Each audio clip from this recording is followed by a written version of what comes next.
the Lord first expanded himself in the universal form of the Purusha incarnation and manifested all the ingredients for the material creation. And thus, at first, there was the creation of the 16 principles of material action. This was for the purpose of creating the material universe. Purport. The Bhagavad Gita states that the personality of Godhead Sri Krishna maintains these material universes by extending his plenary expansions. So, this Purusha form is the confirmation of the same principle.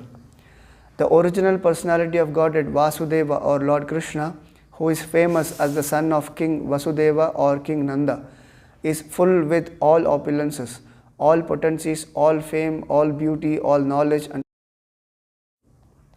part of his opulences are manifested as impersonal Brahman, and part of his opulences are manifested as Paramatma. This Purusha feature of the same personality of Godhead Sri Krishna is the original Paramatma manifestation of the Lord. There are three Purusha features in the material creation, and this form, who is known as the Karanodakashayi Vishnu, is the first of the three. The others are known as the Garbhodakashayi Vishnu and the Kshirodakashayi Vishnu, which we shall know one after another. The innumerable universes are generated from the skin holes of this Karanodakashayi Vishnu, and in each one of the universes the Lord enters as Garbhodakashayi Vishnu. In the Bhagavad Gita, it is also mentioned that the material world is created at certain intervals and then again destroyed. This creation and destruction is done by the supreme will because of the conditioned souls or the Nitya Baddha living beings. The Nitya Baddha or the eternally conditioned souls have the sense of individuality or ahankara, which dictates them sense enjoyment, which they are unable to have constitutionally. The Lord is the only enjoyer and all others are enjoyed. The living beings are predominated enjoyers. But the eternally conditioned souls, forgetful of this constitutional position, have strong aspirations to enjoy. The chance to enjoy matter is given to the conditioned souls in the material world, and side by side they are given the chance to understand their real constitutional position. Those fortunate living entities who catch the truth and surrender unto the lotus feet of Vasudeva after many births in the material world join the eternally liberated souls and thus are allowed to enter into the kingdom of God. After this, such fortunate living entities need not come back again within the ocean, within the occasional material creation. But those who cannot catch the constitutional truth are again merged into the Mahatattva at the time of annihilation of the material creation. When the creation is again set up, this Mahatattva is again let loose. This Mahatattva contains all the ingredients of the material manifestation, including the conditioned souls. Primarily, this Mahatattva is divided into 16 parts, namely the 5 gross material elements and the 11 working instruments or senses. It is like the cloud in the sky. In the spiritual sky, the effulgence of Brahman is spread all around, and the whole system is dazzling in spiritual light. The Mahatattva is assembled in some corner of the vast unlimited spiritual sky, and the part which is thus covered by the Mahatattva is called the material sky. This part of the spiritual sky called the Mahatattva is only an insignificant portion of the whole spiritual sky, and within this Mahatattva there are innumerable universes. All these universes are collectively produced by the Karanodakashayi Vishnu, called also the Mahavishnu, who simply throws his glance to impregnate the material sky. Nama Om Ajnanatimirandasya Jnananjana Shalakaya Chakshurunmilitam Yena Tasmai Shri Gurave Namaha. Nama Om Vishnupadaya Krishna Preshtaya Bhutale Srimate Bhaktivedanta Swamaniti Namane. Namaste Saraswate Deve Gauravani Pracharane Nirvishesha Shonyavadi Paschatya Deshatarane. Jai Shri Krishna Chaitanya Prabhu Nityananda Shri Advaita Gadadhara Srivasadi Gaur Bhakta Vrinda. Hare Krishna Krishna Krishna Hare Hare Hare Rama Rama Rama Hare Hare. Suta Uvacha Jagre Purusham Rupam Bhagavan Mahadadibihi Sambhutam Sodashakalam Adau Loka Susrikshaya. Translation: Suta said, in the beginning of the creation, the Lord first expanded himself in the universal form of the Purusha incarnation and manifested all the ingredients for the material creation. And thus, at first, there was the creation of the 16 principles of material action. This was for the purpose of creating the material universe. Hare Krishna. So here we are in the third chapter, beginning of the third chapter.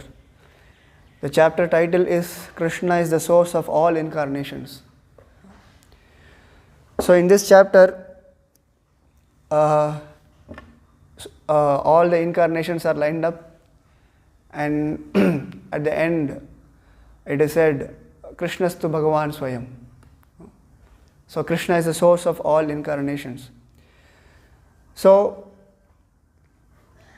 we can see in Bhagavatam, in this chapter, in the later verses, it is mentioned that from Krishna, Balaram expands, and from Balaram the first Chaturvyuha comes, and then from Shankarshana, then again Narayana, from Narayana then again second Chaturvyuha comes, and then from the second Chaturvyuha, Sankarshana, again this Purusha incarnations are expanding. So from the Purusha incarnations, in this purport Prabhupada explains there are 3 Purusha incarnations. So Karnotaka Shai Vishnu, Garbhotaka Shai Vishnu, and Kshirotaka Shai Vishnu. So these Purusha incarnations, they are expanding for the creation of this material universe. So Krishna is not directly involved in the creation and maintenance, annihilation of this material creation. So he does this with his portion or plenary portion, partial manifestation, like that. So he is not directly involved in the creation, maintenance and destruction of this material creation. So but Krishna is the cause. As we see, Krishna is the source of all incarnation, and whatever in material world, spiritual world, everything happening, that is all by the potency of Krishna. Krishna is the cause of all causes. So in Brahma Samhita it is mentioned that Ishvara Parama Krishna Sachidananda Vigraha Anadiradir Govinda Sarva Karana Karanam. So Krishna is a Sarva Karana Karanam. He is a source, he is a cause of all causes, and there is no cause for him. Anadir Adir. So there is, he is the Adi, he is the source of everything, and he is Anadi. There is no source for him. He is the source of everything. So, so Srila Jiva Goswami explains that Krishna is a Hetu. Hetu means the cause. So he is the supreme cause of everything, whatever in the spiritual world and material world. So he is a Hetu, he is a cause, he is the Adi, and but there is no cause for him, there is no source for him. So in this way we can see he is not directly involved in the material creation, maintenance and destruction. So in that way we can say he is also a Hetu. He is also not the cause. So, but he is not the direct cause. Indirectly he is the cause of everything. But this material manifestation is maintained, created, all by his a fraction of his potency. So like sometimes we eat food and it is getting digested, but directly we don't involve in the digestion process. It is happening without our knowledge. So Krishna is not directly involved in the creation, maintenance and destruction. It is happening by his a fraction of his potency. He maintains by his energies, but he is not directly involved. He is Shaktiman, he has Shakti. So with this Shakti he is doing it without any effort. So in that way, Jiva Goswami is explaining that Krishna is a original person, as mentioned in Brahma Samhita. So there are many candles lit up. So there is a source, there is an original candle. But even though as quality, as a power, everything is same, but there is an original candle. So in that way, Krishna is the source of everything. Krishna is a cause. He is there in Goloka. Eternally he is enjoying with his liberated, eternally liberated souls, and he is enjoying his pastimes. So he is there and he never leaves Vrindavan. He is there eternally enjoying. So, but without his effort, by his will, all creation, everything is happening by just his will. Directly he is not involved. So in that way, Jiva Goswami explaining that Krishna is also a Hetu. He is Hetu and also he is a Hetu. He is the cause of everything, but he is not directly involved. Indirectly he is managing everything. So like for example, there is a flower. When we smell the flower, the aroma is transferred through the air. So the air is carrying the aroma. So when we smell the aroma through air is carrying the aroma, but air is not the cause of this aroma. The flower is the cause. But indirectly the aroma is transferred through air and like that. So in this material creation is done by the external energy of the Lord, Durga. So, but she is not the ultimate cause. She is not the primary cause. She is a secondary cause. The ultimate cause, the supreme cause, is Supreme Personality of Godhead, Krishna. So, in that way, he is a Hetu and also a Hetu. So, Krishna is the ultimate cause for the creation, maintenance, and destruction. And also, he is a Hetu because he is aloof from that. Even though he is there in everything, but also he is not there. He is aloof from the material creation. So, Krishna says that I am there in everything, but also I am not there. And how to explain that? It is Krishna says that everything is there in me, but I am not there in everything. Is it like that? I am everywhere. And everything is in me. Okay. But still I am not in me.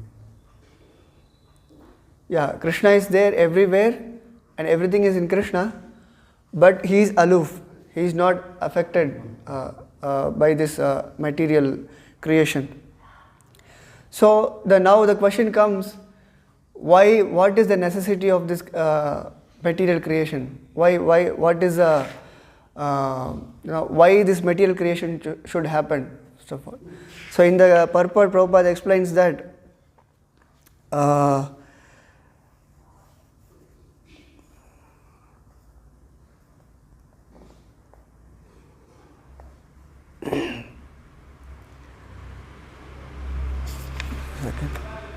so in the Bhagavad Gita it is also mentioned that the material world is created at certain intervals and then destroyed. This creation and destruction is done by the supreme will because of the conditioned souls or the Nitya Baddha living beings. So here the necessity of creating this material world because of this Nitya Baddhas, the conditioned souls. So because the conditioned souls, they decide that we want to be independent of Krishna. Willfully we want to forget Krishna. So then this material creation, there is a necessity for this creation. So in that way we can say also the conditioned souls are Hetu for this material creation. So in Bhagavad Gita it is mentioned that apareyam itaspanyam prakritim viddhi me param jiva bhuta mahabaho edam daryate jagat. So the conditioned living entities, jiva bhutas, they desire to engage in the sense gratification with their material senses. So they want to associate with the material modes, they want to enjoy sense gratification. That because of their desire, this material creation happened.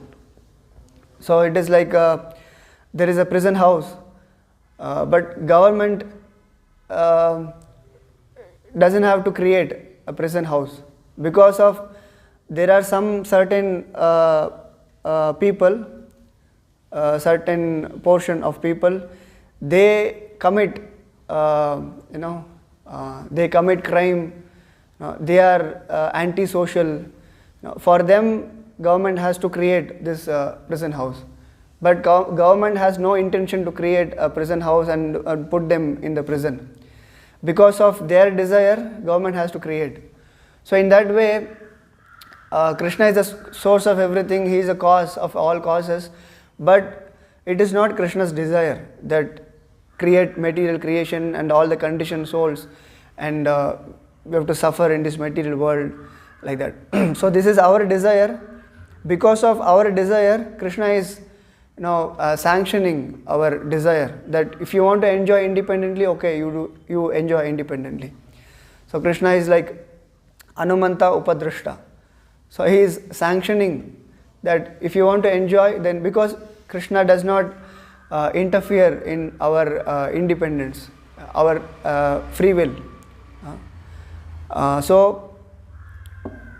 So we can say in a higher sense, the prison house, the prisoners are the cause for the prison house. So in that way, the conditioned souls, the Nitya Baddhas, so they are also a cause for the creation of this material world. So, and here this material creation happened. This material creation will not function independently. Like for example, there is a mobile phone, he is here, it will not move independently. There is a living entity, the spiritual energies touch should be there. So otherwise it will not move. So this material creation, maintenance and destruction, this is all happened for because of the desire of the living entities, and also it is functioning by the touch of the spiritual energy, living entities, the conditioned souls. Because as mentioned in this verse, Bhagavad Gita, Jayedam Jaryate Jagat, because they want to exploit the material energy, because they want to lord it over the material energy. Because of that desire, this material world was created and maintained. So in that way we can say this material world is functioning by the touch of this spiritual energy, the living entities. So in that way we can say the living entities, the Nitya Baddhas, they are also the cause for this cosmic material creation. So similarly, the Supreme Lord, in his internal potency, he eternally enjoys in the spiritual world. So that is his desire. But actually creating the material world, that is not Krishna's desire. So at the end of Bhagavad Gita, Krishna says, Sarva dharman parityajya mamekam sharanam vraja. So that is Krishna's desire. So all the conditioned souls, they should understand that they are not the enjoyers. So Krishna is the supreme enjoyer, and by understanding this, we have to surrender to Lord. So that is the desire of Krishna.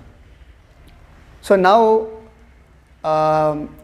because when we were in the spiritual world, when we were in the association of Krishna, we were serving Krishna, and the love for Krishna has transformed into lust.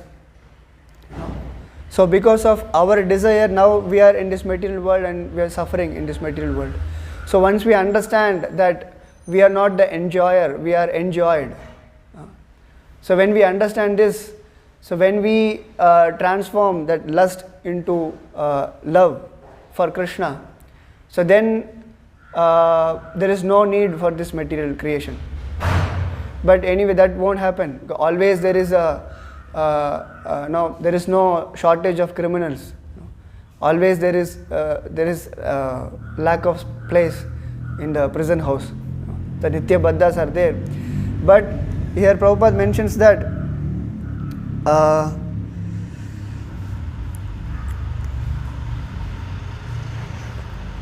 some fortunate living entities who catch the truth and surrender unto the lotus feet of Vasudeva, after many births in the material world, join the eternally liberated souls and thus are allowed to enter into the kingdom of God.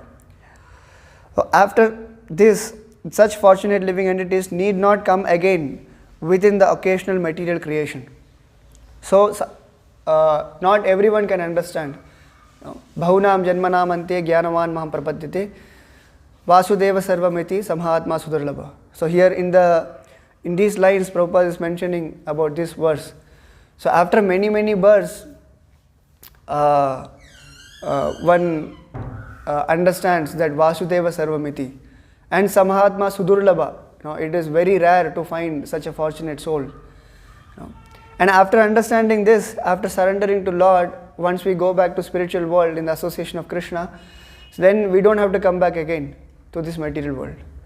And again, Prabhupada is quoting a verse that's Janma karma chame divyam yevam yoveti tatvatha tektva deham punarjanma naiti mamiti sorjuna. So once we leave this body, and we will not come back to this material world again, but we will go back to spiritual world in the association of Krishna. So that we should understand that Krishna is the master and we are servants. So Ekale Ishvara Krishna ar sababhritya. So once we understand this truth, and when we surrender to Krishna, so then we can come out of this this suffering, material suffering. So here we mentioned that Krishna is the cause of all causes, but now we are suffering in this material world because of our desire. So Krishna is not the cause for our suffering and our happiness in this material world. So we are the cause.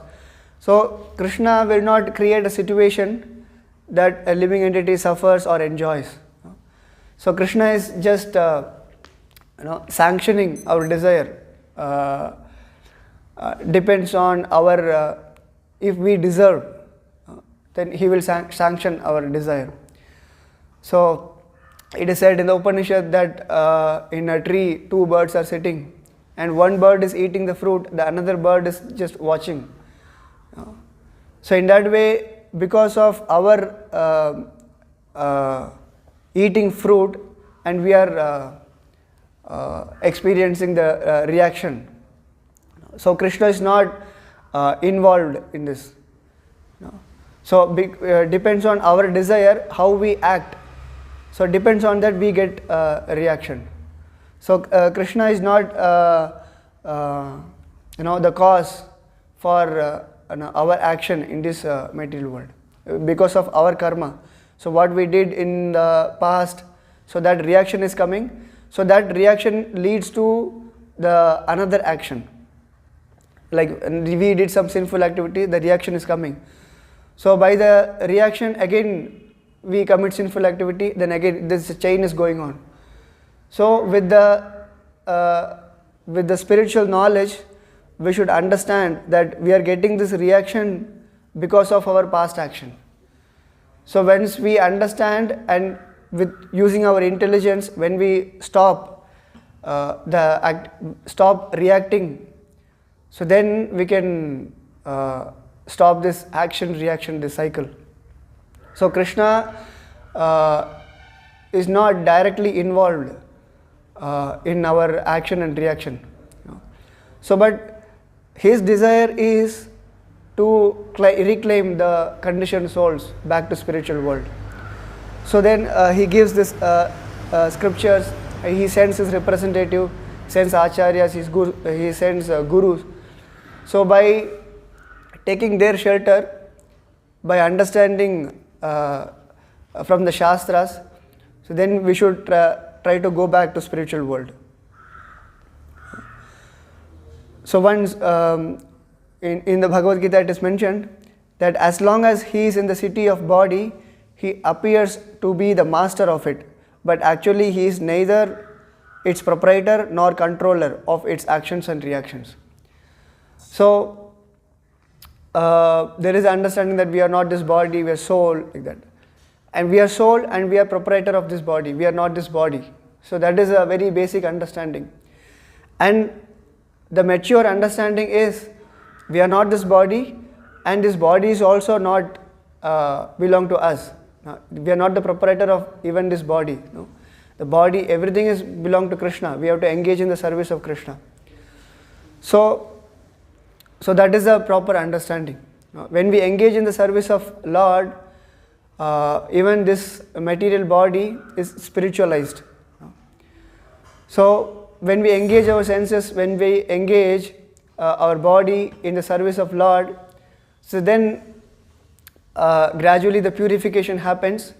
So then we understand that we are not the master, we are not the proprietor, we are servant of Lord. So when we surrender to Lord, then we can come out of this material suffering.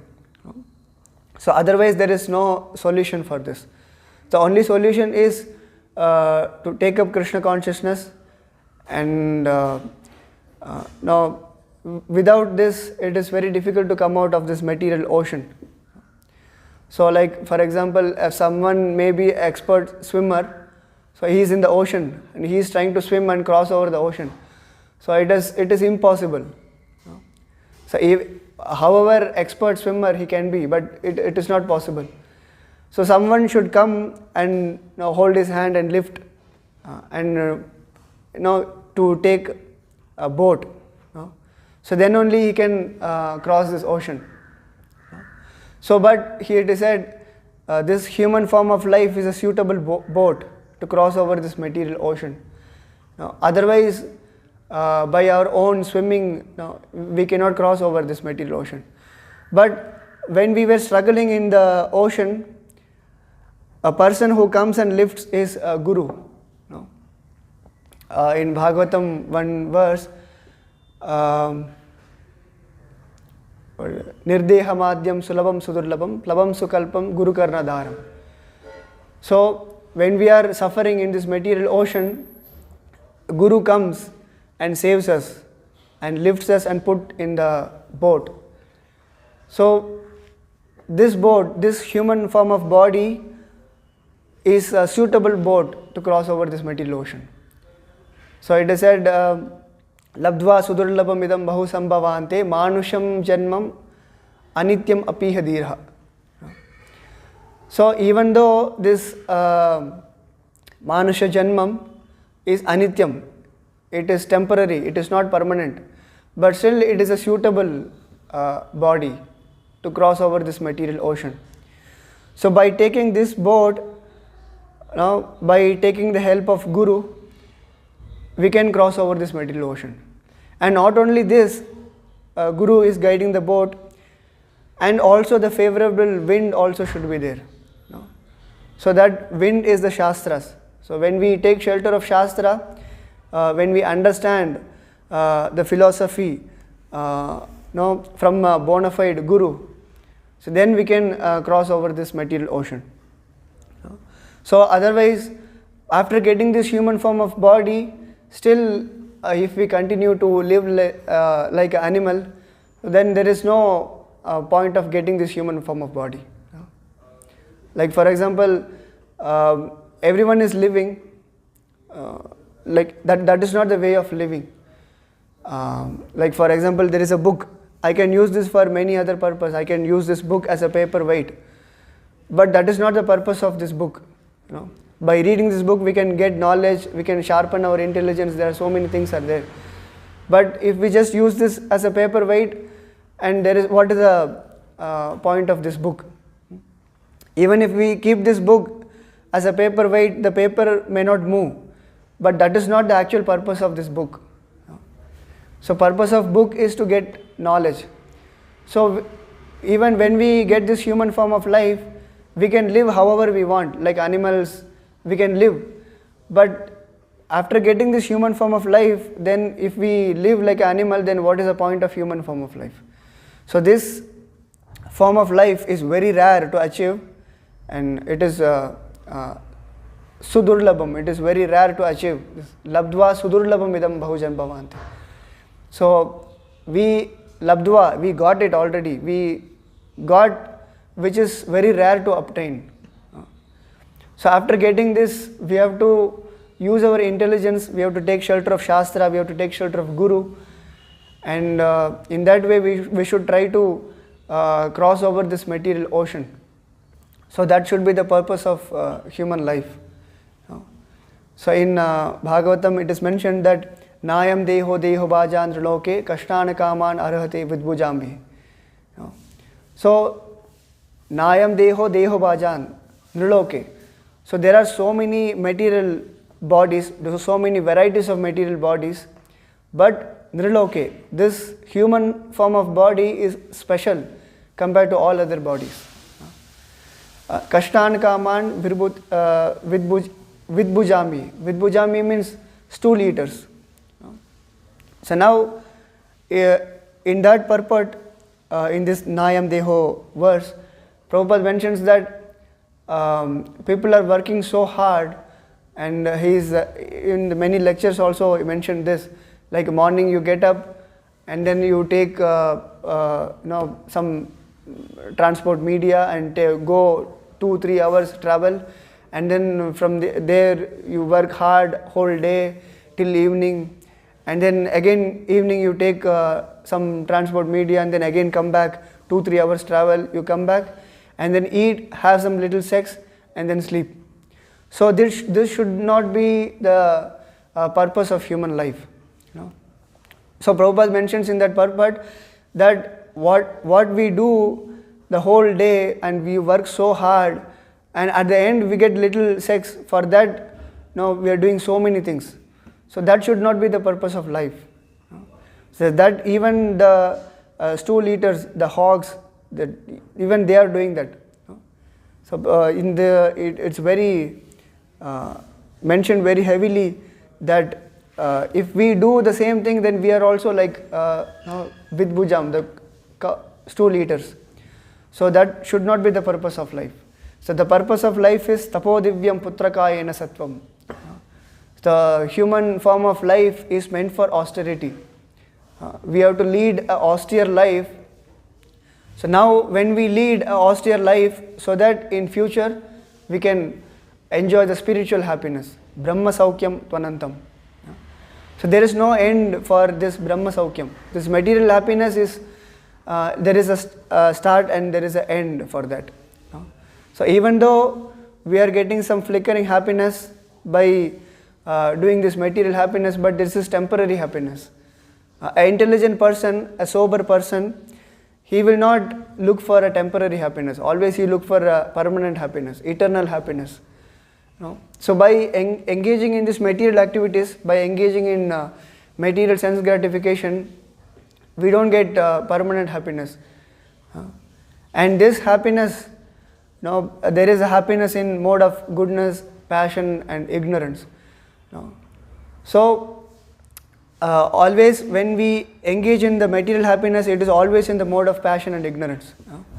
So in the mode of passion, when we engage in sense gratification, initially it may look like nectar, but at the end it is poison. But in the mode of ignorance, initially also it is poison, and at the end of also it is poison. So this material happiness is it is not happiness at all, if you consider. So it looks like it is happiness.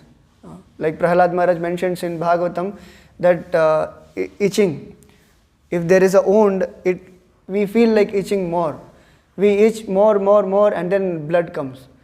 When we itch, we feel like, no, okay, it is good, pleasure. Like, but at the end, blood comes, then we suffer.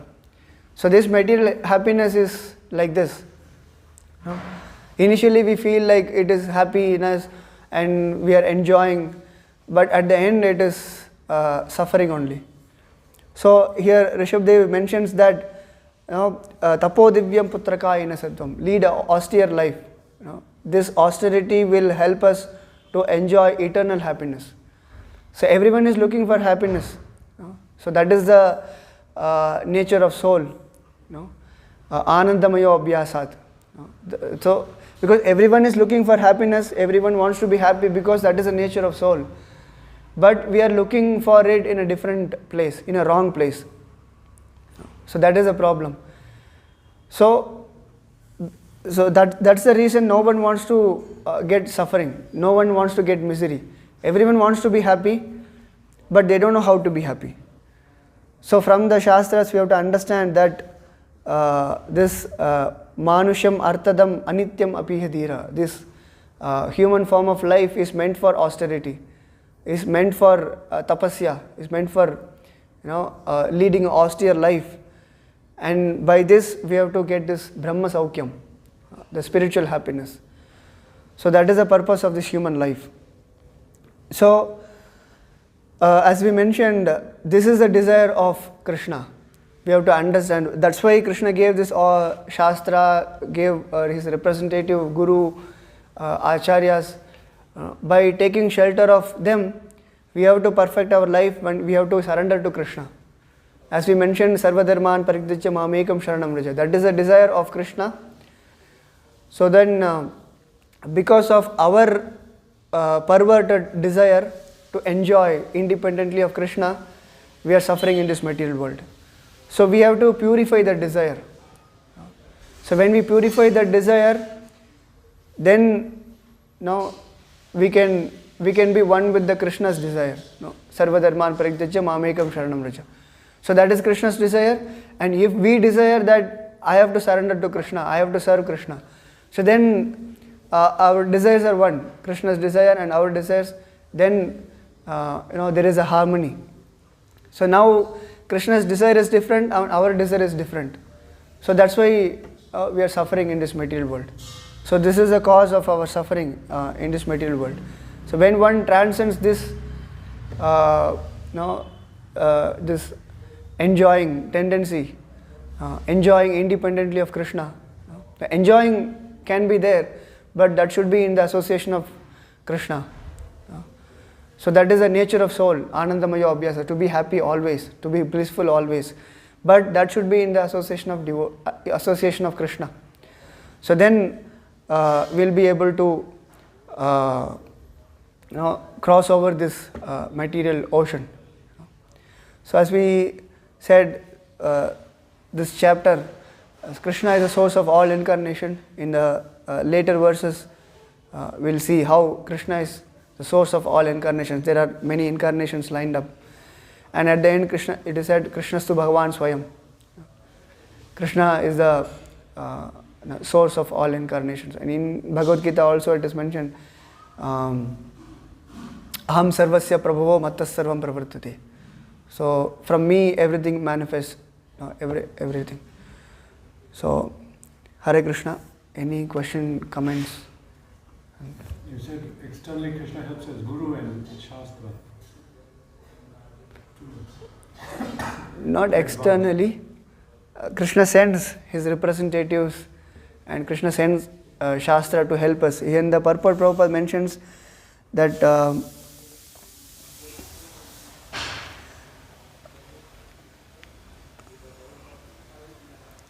there are two things eternally conditioned.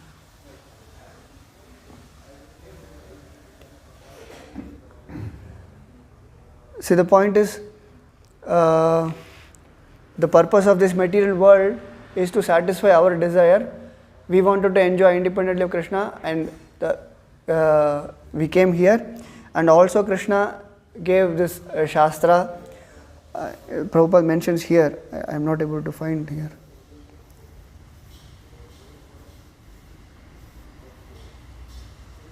Yeah.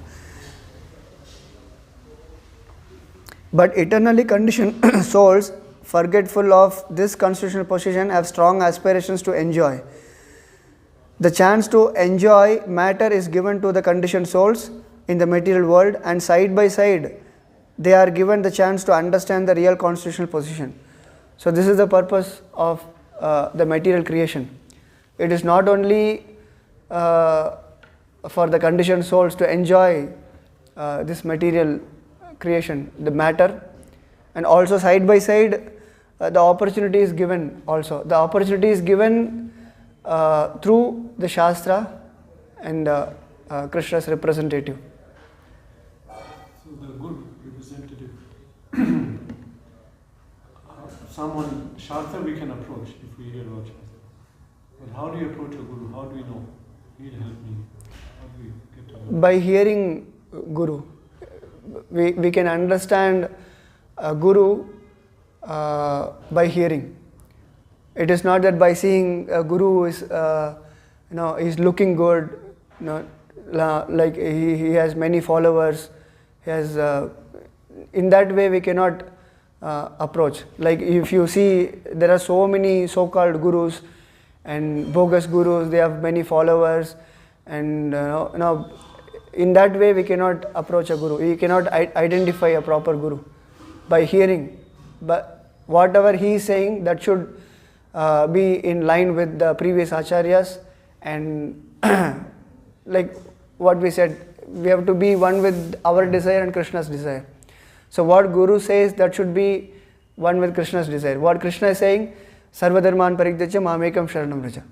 And Guru should say that you surrender to Krishna. And Guru shouldn't say that you surrender to me. Many bogus so-called gurus, they say that I'm God, you surrender to me. And Prabhupada mentions also, you pay this much money, I'll give you mantra, then you will become God. This is all bogus guru. So the way to identify a proper guru, bona fide guru, is by hearing. So, and also Prabhupada mentions that if you want to understand a person, you talk to him, then we will understand. By his appearance, he may look like very gentleman and dress properly and like that. But when he starts speaking, then we will understand who is he actually. So just by wearing this dress and growing beard and all these things, we cannot identify a guru. Just by hearing, we can understand. Sorry. Anything else? Hare Krishna. So, Srimad Bhagavatam ki jai, Srila Prabhupada ki jai.